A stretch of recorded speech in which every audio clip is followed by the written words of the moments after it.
مظفر گڑھ سے خبر شامل کرتے ہیں ہماری C1 نیوز کے نمائندہ ملک کلیم آوان سے۔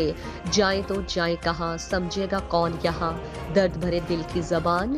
ملتان کے نواحی علاقہ جات میں غنڈہ گردی عروج پر خان گڑھ ٹھٹا قریشی کے رہائشی ساجد عباس نامی نوجوان جو کہ اپنے شہر خان گڑھ سے ملتان حسب معمول سٹاف کو ملتان سے پک کرنے جاتا تھا، اس سے کیری ڈبہ جس کی نمبر پلیٹ 6158 ہے، مالیتی رقم تقریباً 10,000 روپے نقدی، اصل شناختی کارڈ، موبائل انفینکس 5 پرو اور اسلحے کے زور پر چھین کر فرار، اور اس کے ساتھ ساتھ مظلوم کو سرعام روڈ پر باندھ کر سخت ظلم و ستم کیا۔